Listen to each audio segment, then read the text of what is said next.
Hi everyone, and welcome to the Emotional Intelligence Pawdcast. I'm your host, Sandra Thompson, founder of EI Evolution, and I am super excited to take you on this incredible journey. We're going to be exploring the transformative world of emotional intelligence and empathy, guided by some truly remarkable humans and their fantastic four-legged friends.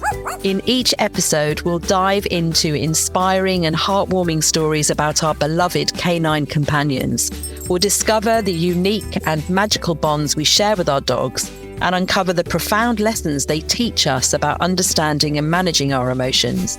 From tales of loyalty and love to moments of learning and growth, our furry friends have so much to offer when it comes to enhancing our emotional intelligence. We'll also discuss practical tips and insights on how to cultivate empathy and emotional awareness in our daily lives, inspired by the natural wisdom of our dogs. So sit back and relax, maybe even with your playful pup by your side, and join us for an enriching experience that celebrates the incredible ways dogs help us connect more deeply with ourselves and others. Welcome to the Emotional Intelligence Pawdcast. I am delighted, absolutely over the moon, to be introducing you to Hugo and Dancer. How are you? Welcome to the Emotional Intelligence Pawdcast. Hello, Sandra. How are you doing? And yes, we've got Dancer just behind me. Not very good if you're listening to the podcast, but you can see her. She's right there, and unfortunately, she's just come out of doggy hospital, where she had an operation yesterday. We had her done, and so she's feeling a little bit sorry for herself after being spayed. Crikey! I mean, she looks like she's like snuggling up. She's got one of those vests on, so that's brilliant, isn't it? Rather than a cone. Yeah, a little vest on to stop her scratching the scar and the stitches. So no, but she went in yesterday, and I felt really guilty. I felt really awful all day yesterday, thinking, "Oh God, I'm stopping you from having babies." But anyway, we've done it. We've made the decision. Probably the responsible one. So Hugo, we've been introduced through LinkedIn, the marvels of LinkedIn. You have a colleague, a peer that has been following me for a while, and then you saw some stuff we were doing. So thanks LinkedIn for bringing Hugo and I together. First thing, that's fantastic. Good. I follow you because I really enjoy and I'm fascinated in emotional intelligence, and our mutual connection has a company dealing not dissimilar to yourself in emotional intelligence, and I find it fascinating. So I always enjoy watching your posts on LinkedIn. Thank you. So Hugo, tell us a bit about you before we move on to Dancer and her backstory and stories of her showing up with her emotional intelligence and empathy. What do you do?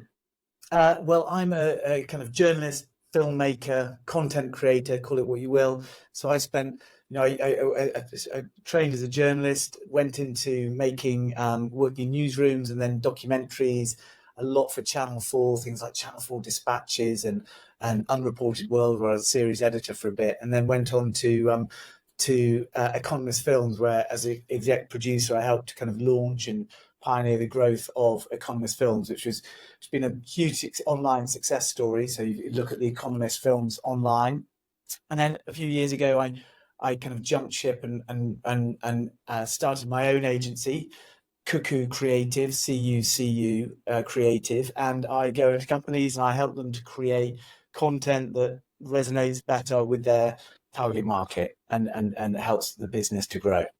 Fabulous. That's amazing. And I know when we had a conversation about a week or so ago now, you were talking about, have you spoken to people who've got like the police dogs? Have you spoken to any of those sorts of individuals? And I think, again, as my mum used to say, it's not what you know, it's who you know.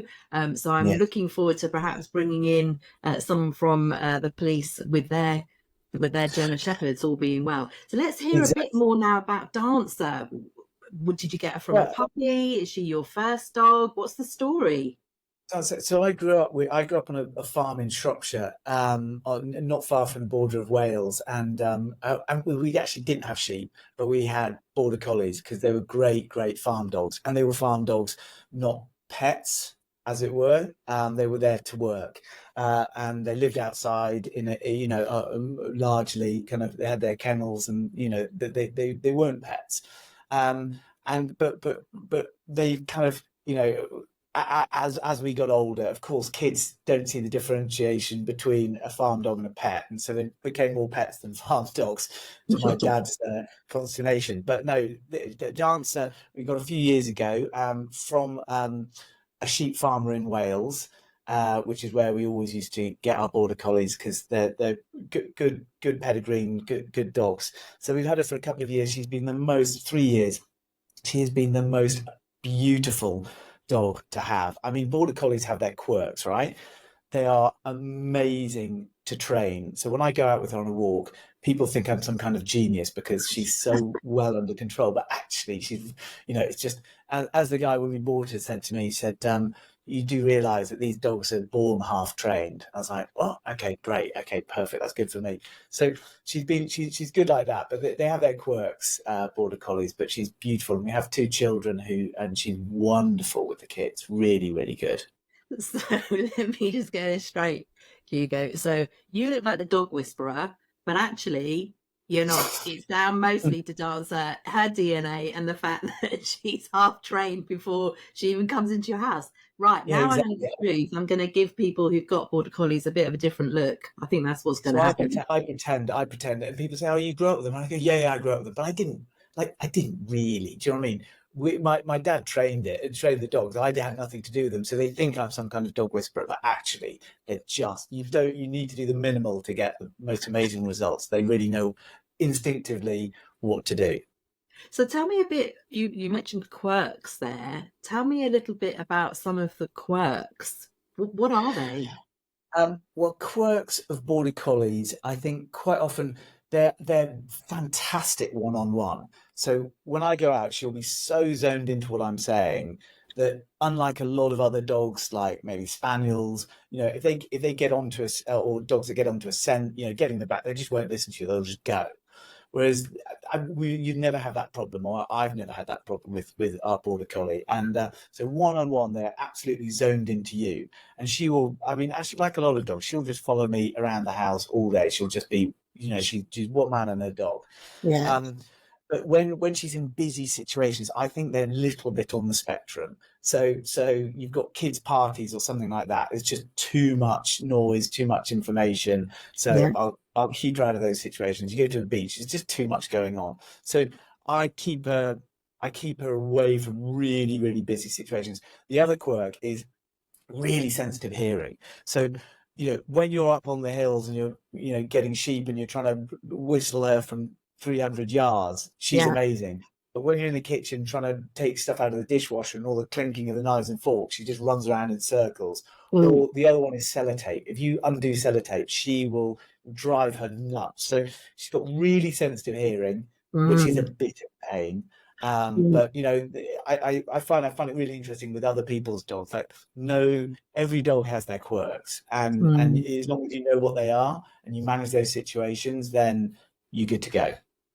Wow, so sellotape. So what do you do? Do you make sure that she's not in the room, or do you wrap presents in somewhere else in the garage? You keep her away from when you're wrapping presents at Christmas, that's for sure, because she has to have something in her mouth, and she just because it's just a sound that she can't deal with. Wow. And I've spoken with lots of people about this, and we did, people say, well, did you expose her to these noises, when they were puppies and all the rest of it? And we really, really did. And we worked really hard to expose them to all the things as puppies that they need to be exposed to, but just such sensitive hearing that she just drives her mad. So, we think we did everything right, but it's just one of those quirks, right? Keep away from sellotape. So thank you for that. And I'm learning more and more about breeds as I speak to more people. And certainly I have a couple of friends who've got border collies, and the whole thing around following, kind of herding the family, making sure that everyone's in the right place is something I recognise. And in actual fact, I lived with a family who had a German Shepherd that definitely had some collie. Now the building was 3 stories, and you'd find her on the first floor keeping an eye up and an eye down. And as soon as someone changed the balance, she was a bit like, what's going on? I can't keep control of all of you now. So I think it's fascinating that, again, from a DNA point of view, they were designed and bred for particular things, and it shows up in the home. So let's move on now. Right. Yeah, sorry. Quickly, just on that, because it is fascinating. So you go for a walk, and the kids will be behind by about 50 meters, and and she just doesn't like it. We have to be in a group where she can circle us rather than, if we're disbanded. But yeah, exactly right. Yeah. So let's move on now to the topic of empathy and emotional intelligence. So we know that emotional intelligence is very much around emotional self-awareness and about management, also having the ability to perceive emotions in others without labeling them necessarily, but responding to them. Is there anything you'd like to share with that particular topic in mind, Hugo? Yeah, I mean, we had, when we grew up on a farm, we had a bit of trauma, and I was quite young, 4 or 5, and there were 4 children, and as I said, we grew up on a farm, and very sadly, one evening my father died, and as I mentioned earlier, the dogs were farm dogs. They were allowed into a part of the kitchen, but they weren't allowed over the threshold into the rest of the house. And we had one particular border collie called George, and George very much was a farm dog, and he knew, he was great on the farm, but he knew where his place was in the family, and he knew never to go over this this part of the kitchen or into the rest of the house. Had never been in his whole life. But obviously, very dramatic event. My father died, and obviously, the whole house was plunged into chaos. I remember we had the grandparents coming down, family, friends. We didn't know what was going on. It was just a really traumatic event, and it must have been a whole lot worse for my mum. Left with 4 children on a farm on her own. Her husband just died. Just totally traumatic, and thrown everything into disarray. And George, the dog, on the night after my father died, went into the house for the very first time, walked up the stairs, and slept outside my parents' or my mother's bedroom. And my mother noticed that. It's like, what is going on? This dog has never been into this house. It's a farm dog. It stays outside. But she wasn't gonna change it. She wasn't gonna do anything about it. So she just let the dog do that thing, and then for about 2 or 3 weeks, the dog came into the house, slept outside her bedroom to protect her, and then one day just didn't do it anymore when he felt that it was done, his job was done, and he never came into the house ever again.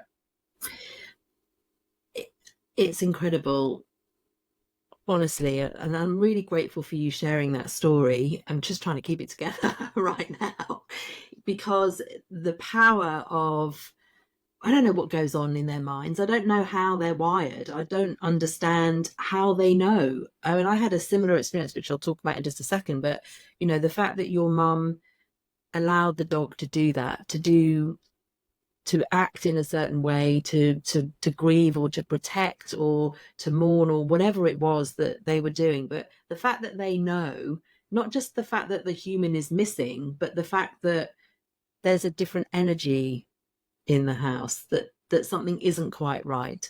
And the fact that it's the first time in that dog's life to know exactly where to lie. I'm assuming it's all around scent, and where probably the smell of your dad and obviously your mum, and being close to that. I mean, what are your thoughts there? Well, we don't know, do we?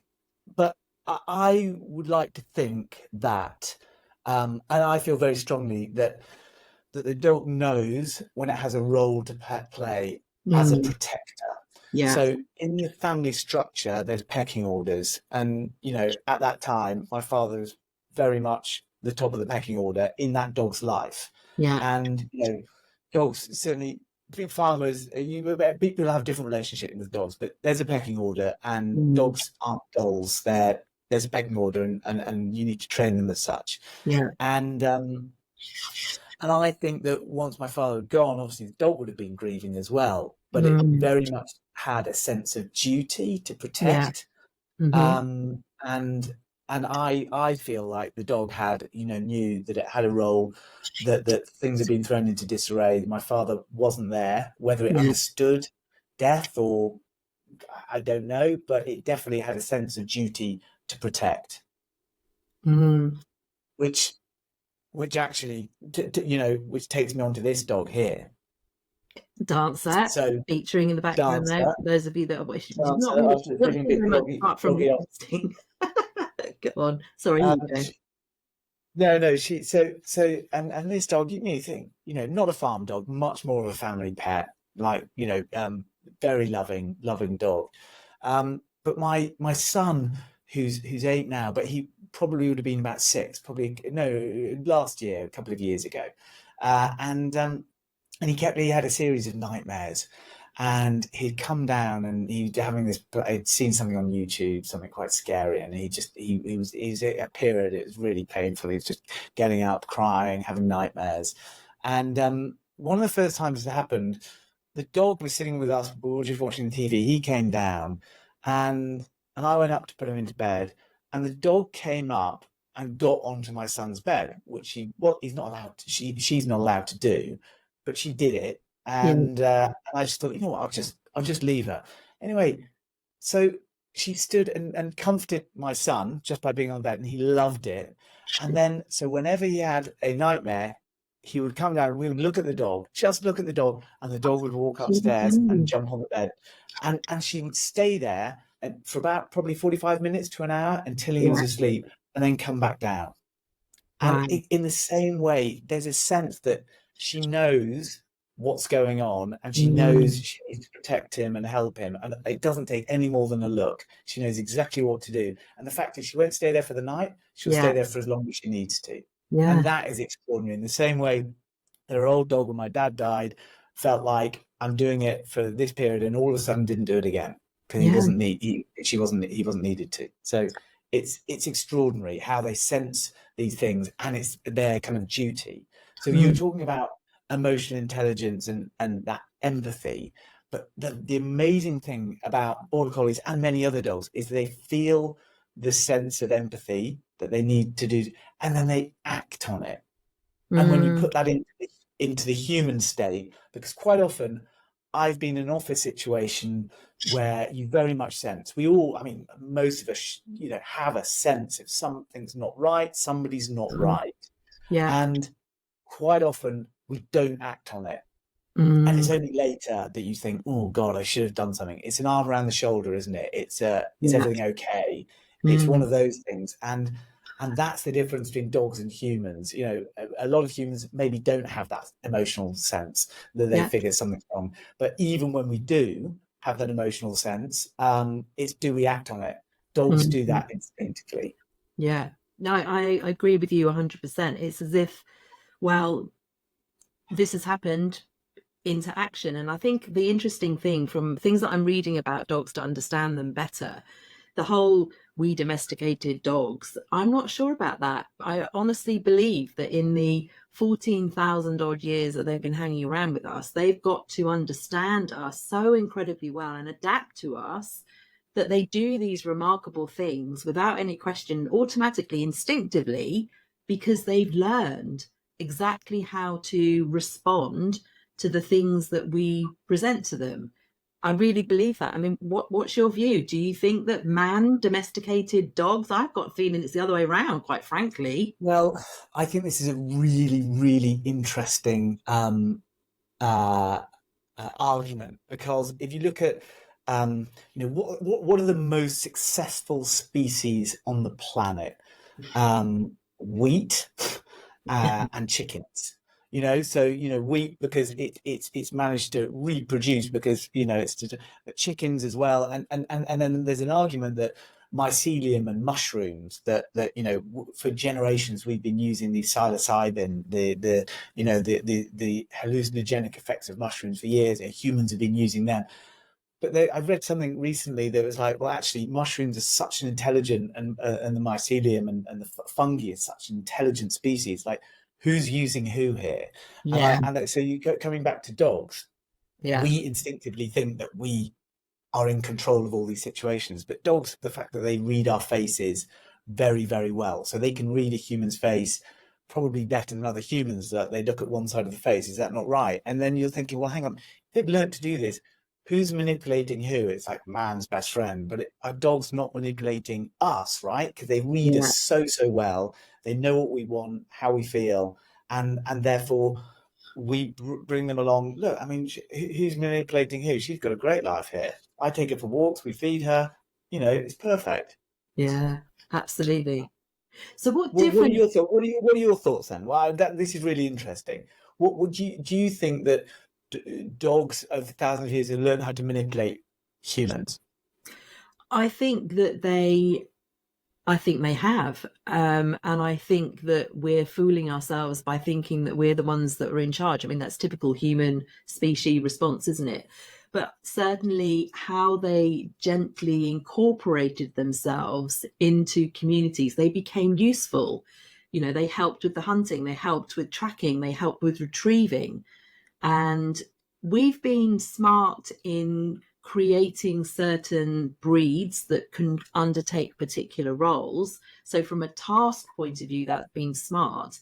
The thing that I think possibly might come to the fore, especially as technology continues and AI and everything else starts to even more explode, is the connection, the actual connection between us and other humans and species like dogs. Because if we take a moment to realize the sophistication of their ability to sense things and to respond in the moment without having to be programmed or without any, some of this stuff isn't trained, it's just innate.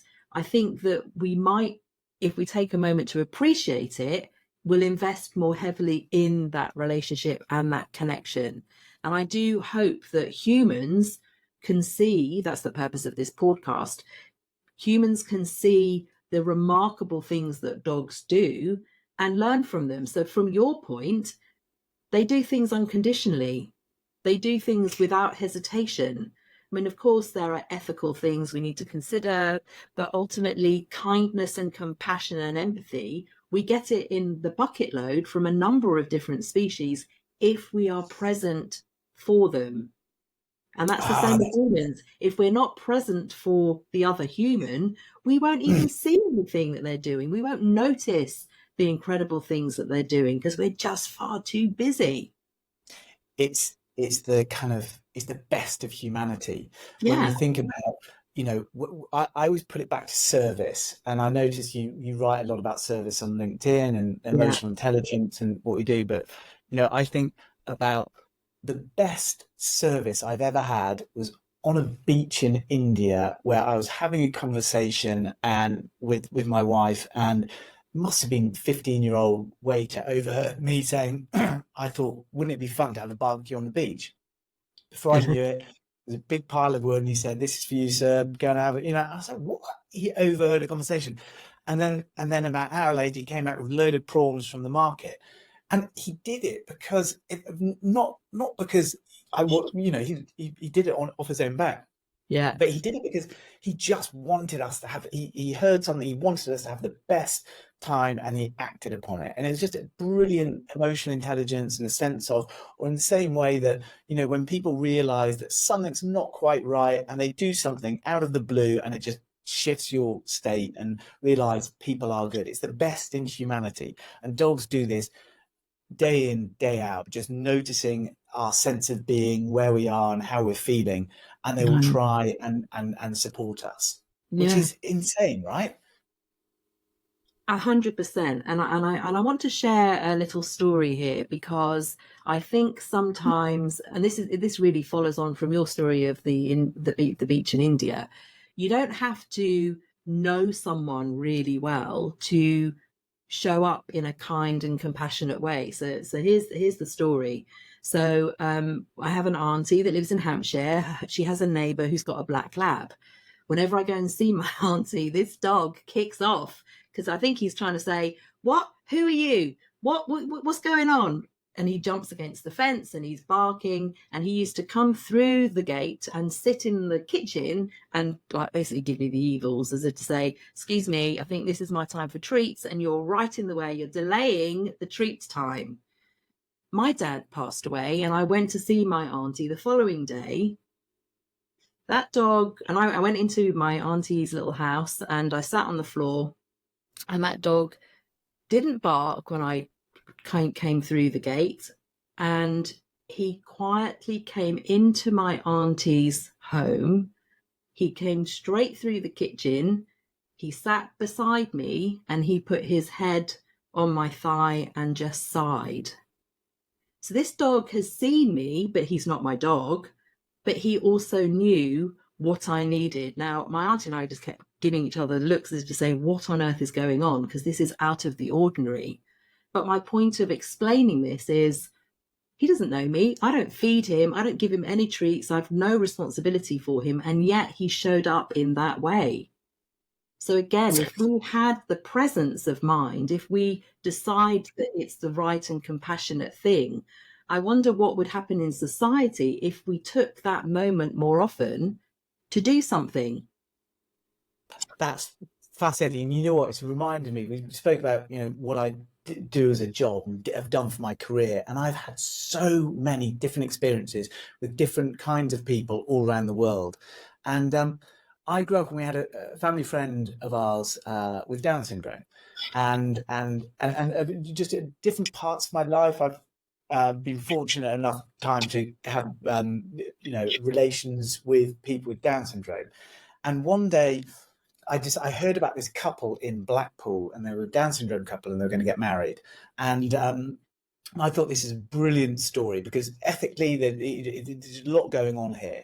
So I went up to make a taster tape in Blackpool with this young couple, and I spent 3 or 4 days filming with them, interviewing them, their families, and it was a really magical time. It sounds odd, and I don't know why, and I don't want this to come across as patronizing at all, but it was such a lovely time. I spent time with them, and I just kind of got to know them, and we became really kind of good friends. And they said, well, are you going to come to the wedding? And I said, well, that'd be lovely. That'd be really good.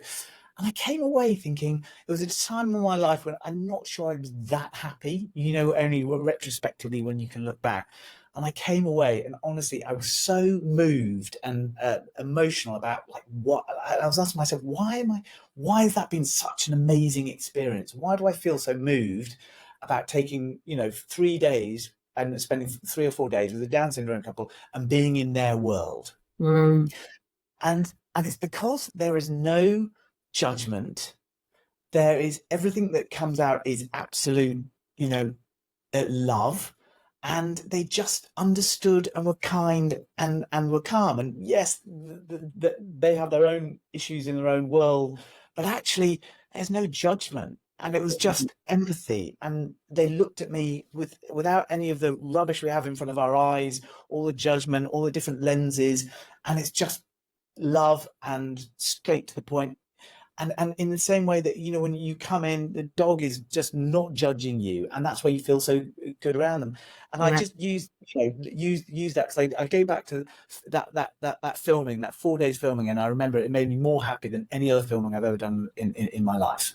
Wow. And it's and there's something about the raw empathy and the rawness of it and the non-judgmental nature of people with Down syndrome that just made me feel, phew, in a world where wherever you go, you're feeling like you're on a show, you're being judged. And people do. Humans judge people within a few seconds. And whereas dogs are judgmental in a way that occasionally our dog has had a couple of people where our dog will not go near and doesn't like and has sixth sense, right? And what is that? There was a dog walker that she had, and she would not leave the house. I strongly suspect the dog walker had not been very kind to her at one point. But other than that, they think about their own safety and they know, but on the whole, there's just this non-judgmental nature of dogs. Thank you for sharing that story, because I think it's on both sides, isn't it?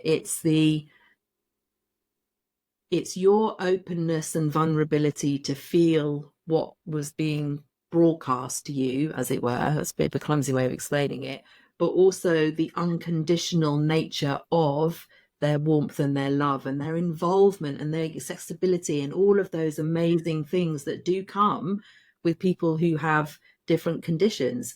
And that's the word. It's the unconditional and uncensored. So the hilarity of somebody being uncensored, which can make you feel, which is pretty raw and can make you feel a little bit kind of embarrassed because they've insulted you in any other walk of life, but it's not, because it's uncensored and it's just, what comes up in their head, and it's wonderful. Yeah, 100%. Thank you so much for that, Hugo. Any final comments, any final suggestions or statements you'd like to make about what it means to have a dog in the home, what it means to you? Anything you'd like to share?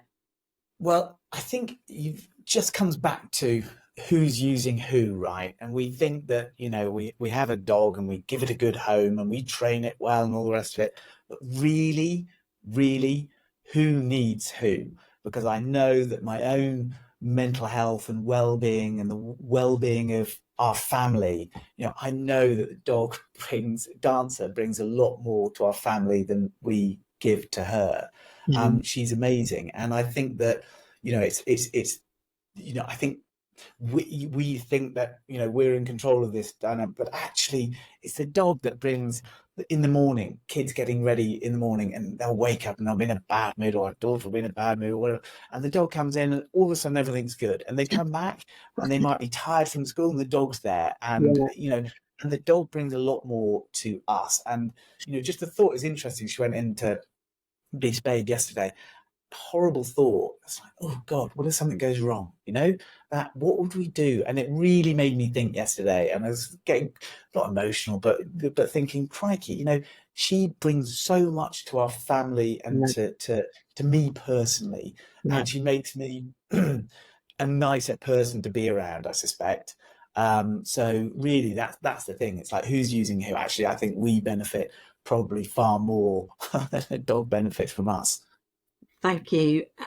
What comes to mind is, for me anyway, is coming in from work. I'm in my full suit. I've just got off the train from London and I've been very formal and I've been very matter of fact. And then as soon as Bonnie the dog comes, she's only a tiny little white thing, I'm on the floor in my suit and I'm rolling around and she's barking and she's running. And if anyone saw me at home in the first 15 minutes where I'm giving her my undivided attention, they'd be like, seriously? You've just done a keynote to 400 people? What is this? So to your point about a dog making a home, the contribution they make to the energy, the influence they have on people's mood, their energy, the oxytocin levels even, I think they're marvellous. And have there been studies on that? Have there been studies on kind of oxytocin levels or just the way in which kind of they affect humans?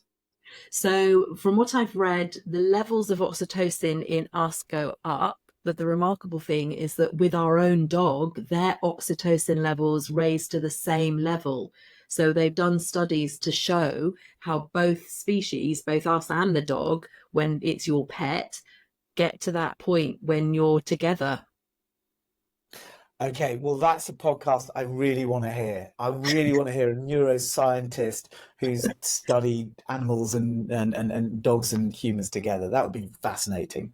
We've definitely got one of those lined up. And also from a health perspective, the fact that it reduces your heart rate, people can recover from stroke and heart attack more easily. Well, that's quite a bold statement, but it's the calming effect, though, isn't it? It is the calming effect. That's right. So we'll have a professional, an expert who can talk about that far better than I. But yeah, it's a good point. And I'm going to get it.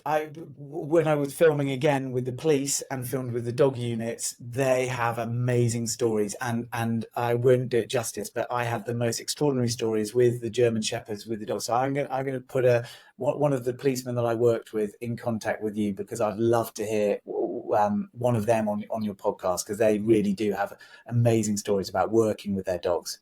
That's fantastic. I look forward to it. Thank you so much, Hugo, and thank you so much, Dancer. Speedy recovery, Dancer. There she is. For those of you that are watching, it's been brilliant. Thank you so much and have a really great day. Cheers, Sandra. Thanks very much. So that's a wrap. Thank you so much for tuning in.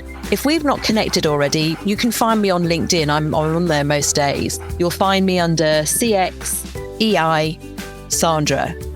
And also, if you want to find out a bit more about my work, then you can pop along to my website, www.eievolution.com. One final thing, and in the spirit of customer experience and feedback, I wonder if you might consider leaving a review on Spotify. I'll leave that one with you. So until the next time, be well and be pawsome. Ta-ra!